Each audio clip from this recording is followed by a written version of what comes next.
Hello, അമ്മ മനസ്സിൻ്റെ പുതിയൊരു എപ്പിസോഡിലേക്ക് എല്ലാവർക്കും സ്വാഗതം. ചാനൽ ആദ്യമായിട്ട് കാണുന്നവരാണെങ്കിൽ ഒന്ന് സബ്സ്ക്രൈബ് ചെയ്തിട്ട് ലൈക്ക് ചെയ്യണേ. അപ്പോൾ ഒരുപാട് പേര് കമൻ്റ് ഇട്ടിട്ടുണ്ടായിരുന്നു മലയാളത്തിൽ തന്നെയാണ് വീഡിയോ കേൾക്കുന്നതെന്ന്. എല്ലാവർക്കും ഒത്തിരി നന്ദി കേട്ടോ. അപ്പോൾ നമ്മുടെ ചന്ദ്രികയുടെ ഫാക്ടറിയിൽ അവർ ഇൻസ്പെക്ഷന് വന്നിരിക്കുകയാണ്. ആ സമയത്ത് അവർ മേഘ പറഞ്ഞത് പ്രകാരം ചന്ദ്രികയുടെ മെറ്റീരിയൽസൊക്കെ മോശമാണെന്നൊക്കെ പറഞ്ഞിട്ട് വളരെ മോശമായിട്ടാണ് അവരുടെ അടുത്ത് പെരുമാറുന്നത്. അതുമാത്രമല്ല, അവിടെ തയ്ച്ചു വെച്ചിട്ടുണ്ടായിരുന്ന യൂണിഫോമിൻ്റെ തുണിയൊക്കെ എടുത്തിട്ട് അവർ വലിച്ചു കീറുകയാണ്.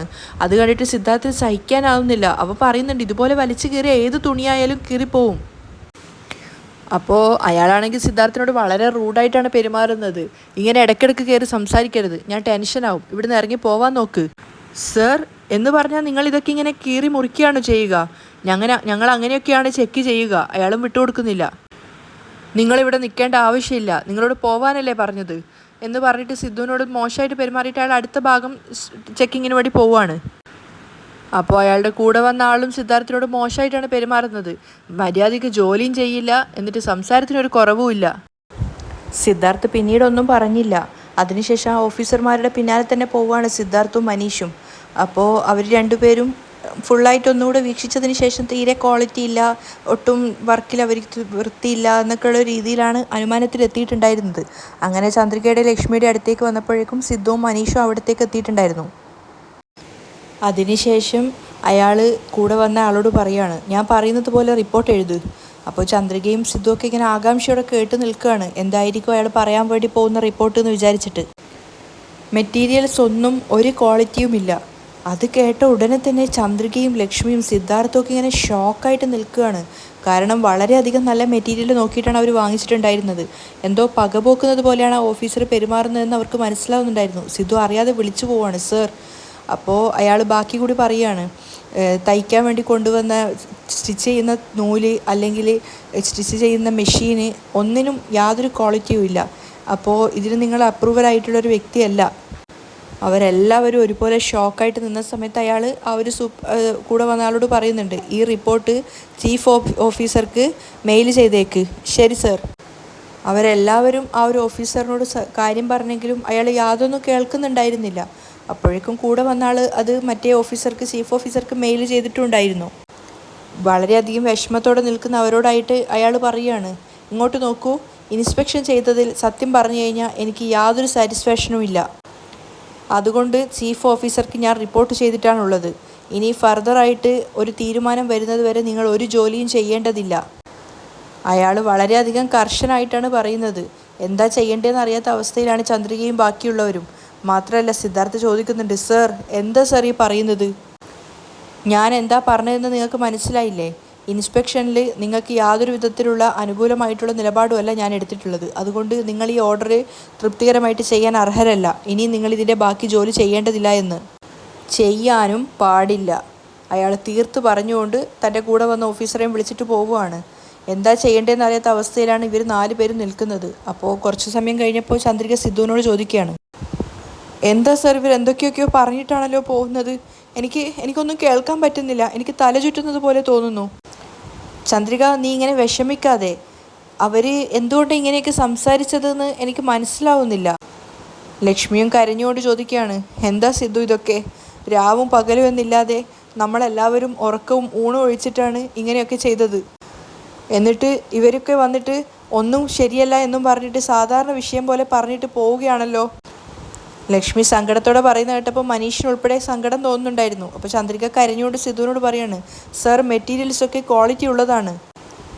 ഇവർക്ക് ആരോ പറഞ്ഞു കൊടുത്തത് അതേപോലെ ഏറ്റു പറഞ്ഞതുപോലെയാണ് സർ തോന്നുന്നത്. സിദ്ധുവിനും എന്തോ അങ്ങനെയൊക്കെ തോന്നുന്നുണ്ടായിരുന്നു. അതുകൊണ്ട് അവൻ ചന്ദ്രികയോട് പറയുന്നുണ്ട്, ചന്ദ്രിക നീ ഒന്നുകൊണ്ടും വിഷമിക്കേണ്ട. നാളെ നമ്മൾ തീർച്ചയായിട്ടും ചീഫ് ഓഫീസറെ നേരിട്ട് പോയിട്ട് കാണുക തന്നെ ചെയ്യും. ഒരു തവണ കൂടി ഇൻസ്പെക്ഷന് മറ്റൊരാളെ അയക്കാൻ വേണ്ടി നമുക്ക് അദ്ദേഹത്തോട് പറഞ്ഞു നോക്കാം. അപ്പോൾ ചന്ദ്രിക ചോദിക്കുന്നുണ്ട്, ഇനിയും വരുന്ന ആൾക്കാർ ഇതുപോലെ തന്നെ പറഞ്ഞ് എന്താ സർ ചെയ്യുക? ചന്ദ്രിക, ആദ്യം തന്നെ ഒരു കാര്യം ഞാൻ പറയാം. നമുക്ക് ആരെയും പറ്റിക്കണമെന്നോ വിശ്വാസവഞ്ചന ചെയ്യണമെന്നുള്ളൊരു താല്പര്യമുള്ളവരല്ല നമ്മൾ അത്രയധികം കഷ്ടപ്പെട്ട് അധ്വാനിച്ച് ചെയ്തതാണിതൊക്കെ. മെറ്റീരിയൽസ് പോലും ഗവൺമെൻറ്റിൻ്റെ ഓർഡർ അനുസരിച്ച് അവർ പറഞ്ഞ കമ്പനിയിൽ നിന്നാണ് നമ്മൾ വാങ്ങിയത്. നീ ഒന്നുകൊണ്ടും ഭയപ്പെടേണ്ട ചന്ദ്രിക. തീർച്ചയായിട്ടും നമുക്ക് നാളെ തന്നെ പോയിട്ട് ചീഫ് ഓഫീസറെ നേരിട്ട് കാണാം. മേഘയും മനോഹരനും അതേ കൂൾ ബാറിൽ അവർ തന്നെ വെയിറ്റ് ചെയ്തിരിക്കുകയാണ്. മനോഹരനാണെങ്കിൽ ജ്യൂസ് ആസ്വദിച്ച് കുടിക്കുന്നുണ്ട്. പക്ഷേ മേഘ വളരെയധികം ഡിസ്റ്റർബ്ഡ് ആയിട്ടാണ് ഇരിക്കുന്നത്. അവർ രണ്ടുപേരും ആ ഓഫീസർ പേരും വരുന്നതും കാത്തിരിക്കുകയാണ്.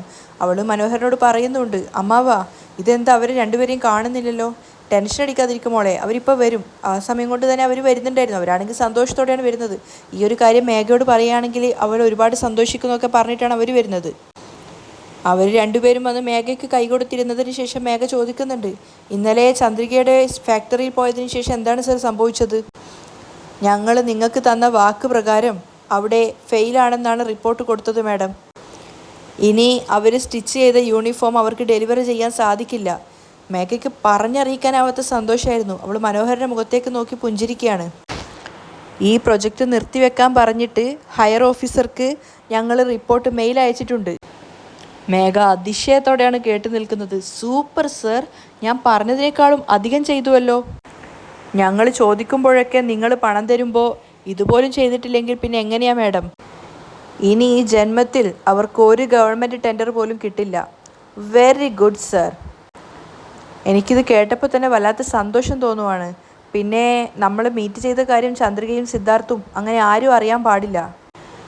ചുമ്മാ അവർക്ക് വെറുതെ സംശയം നമ്മൾ ഉണ്ടാക്കണ്ട. ശരി മാഡം, അപ്പോൾ ഞങ്ങൾ പോവുകയാണ് മാഡം. അപ്പോൾ മനോഹരൻ നിർബന്ധിക്കുകയാണ്, സർ ഇത്രയൊക്കെ ചെയ്തിട്ട് എന്തെങ്കിലും കഴിച്ചിട്ട് പോയിക്കോ സർ. മനോഹരനും കൂടി കഴിക്കാൻ വേണ്ടിയിട്ടാണ് അയാൾ പറഞ്ഞത്. പക്ഷെ അവർ ഭക്ഷണം കഴിക്കാൻ നിൽക്കുന്നുണ്ടായിരുന്നില്ല. കുഴപ്പമില്ല, ഞങ്ങൾ പോവുകയാണ്. അവർ രണ്ടുപേരും പോയതിനു ശേഷം മേഘ തൻ്റെ സന്തോഷം മനോഹരനുമായിട്ട് പങ്കുവെക്കുകയാണ്. അമ്മാവാ, ഇനി ചന്ദ്രികയ്ക്ക് ഒരു പ്രൊജക്റ്റും കിട്ടില്ല. പറഞ്ഞതുപോലെ ചെയ്ത് കാണിച്ചല്ലോ അമ്മാവാ. ഒരുപാട് നന്ദിയുണ്ട്. എന്താ മേഘ ഇത്? ഇതിനൊക്കെ എന്തിനാ നന്ദി പറയുന്നത്? ഞാനിതൊക്കെ നിനക്ക് വേണ്ടിയല്ലേ ചെയ്യുന്നത്. ഷോ, ചന്ദ്രിക വല്ലാതെ പേടിച്ച് ഭയന്ന് നിന്നിട്ടുണ്ടാവും അല്ലേ? ഈ ഗവൺമെൻറ് പ്രൊജക്റ്റ് കിട്ടിയ സമയത്ത് എന്തൊരാട്ടായിരുന്നു. ഇപ്പോൾ സങ്കടം സഹിക്കാനാവാതെ അവൾ പൊട്ടി പൊട്ടി കരയുമായിരിക്കും അല്ലേ? അയ്യോ, അവൾ കരയുന്നത് എനിക്കൊന്ന് നേരിട്ട് കാണണമായിരുന്നു. വാ, നമുക്ക് അങ്ങോട്ടേക്ക് പോവാം. അവരവിടുന്ന് എഴുന്നേറ്റ് പോവുകയാണ്. പിന്നെ കാണിക്കുന്നത് ചന്ദ്രികയുടെ വീട്ടിലിരുന്നിട്ട് അവൾ പച്ചക്കറിയൊക്കെ അരിഞ്ഞുകൊണ്ടിരിക്കുകയാണ്. അവൾ ആകെ സങ്കടത്തിലാണുള്ളത്. അതേസമയം ബെഡിലാണെങ്കിൽ അവിടെ ആ ഒരു കട്ടിലിൻ്റെ മുകളിൽ മഹേന്ദ്രൻ വയ്യാതെ കിടക്കുന്നുണ്ടായിരുന്നു. ലക്ഷ്മിയാണെങ്കിൽ അദ്ദേഹത്തിന് കുടിക്കാനുള്ള വെള്ളം എടുത്തിട്ട് വന്നിട്ടുണ്ട്. എന്നിട്ട് അദ്ദേഹത്തെ വിളിച്ചുണർത്തുകയാണ്. പക്ഷേ ആ ഒരു പനിക്ക് വേണ്ടിയിട്ടുണ്ടാക്കി ആ ഒരു വെള്ളം കൊടുക്കുന്ന സമയത്ത് അദ്ദേഹം അവരുടെ രണ്ടുപേരുടെയും മുഖത്തേക്ക് നോക്കുന്നുണ്ട്.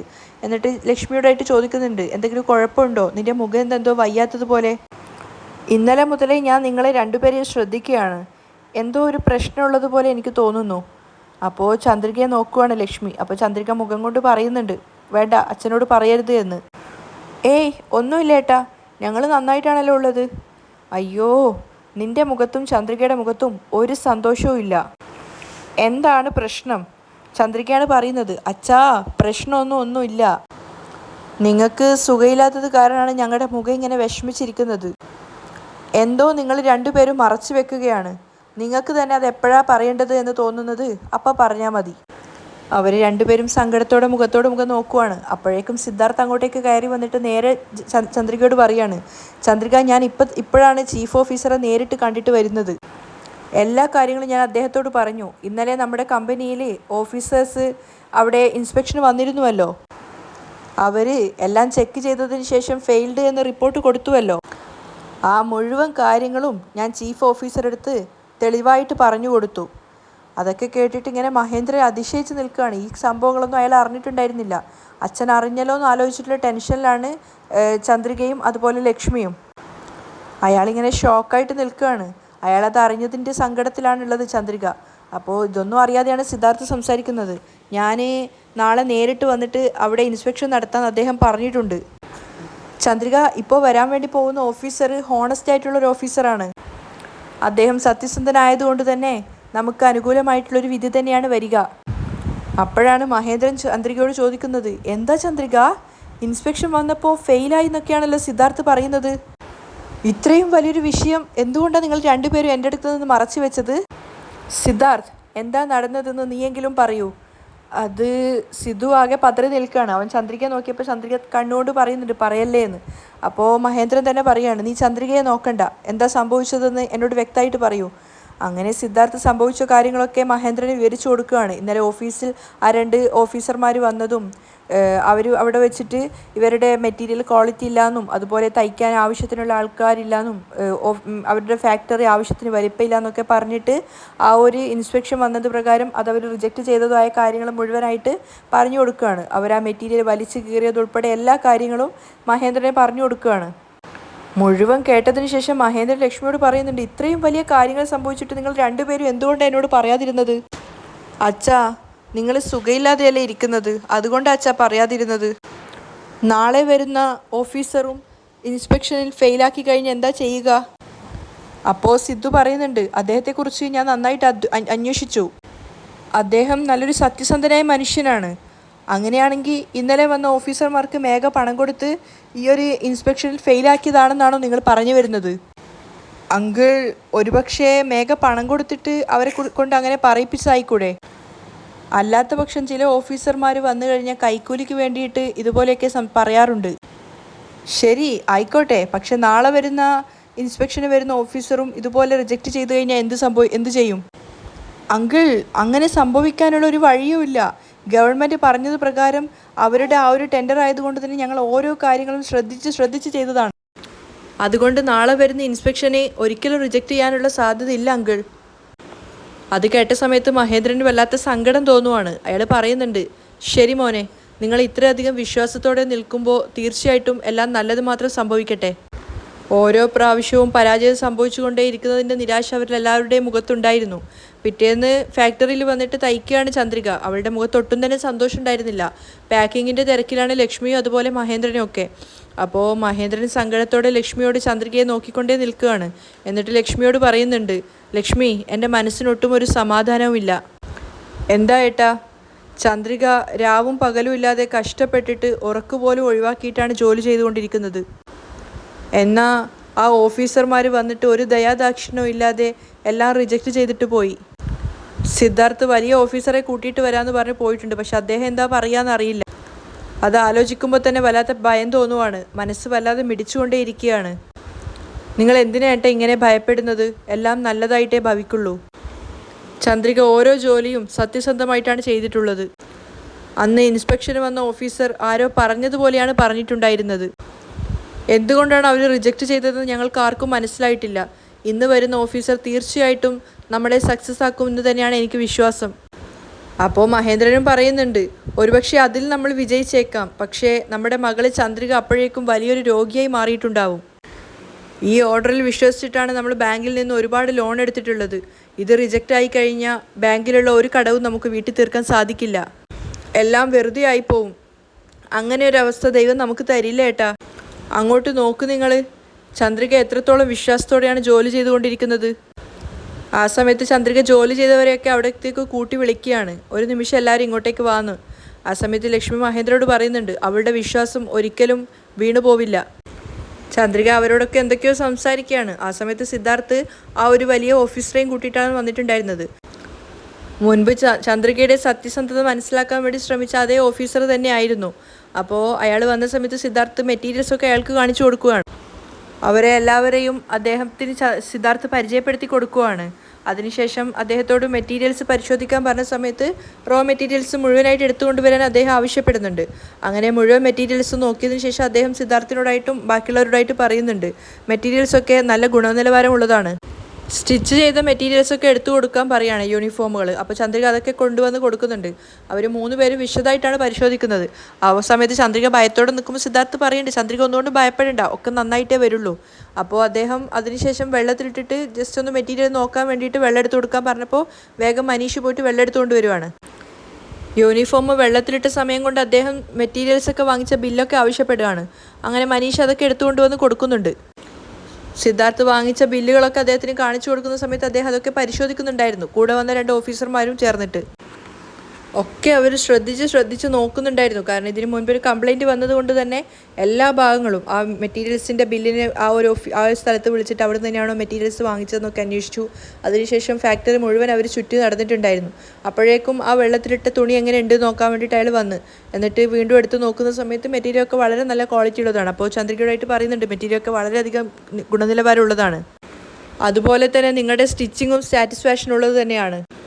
ബട്ടണ്, ത്രെഡ്, എല്ലാം ക്വാളിറ്റി ഉള്ളതാണ്. ഇതൊക്കെ കേട്ടപ്പോൾ ചന്ദ്രികയ്ക്കും ലക്ഷ്മിക്കും മഹേന്ദ്രനും സിദ്ധാർത്ഥിനും മനീഷിനും ഒക്കെ ഒത്തിരി സന്തോഷമാവുകയാണ്.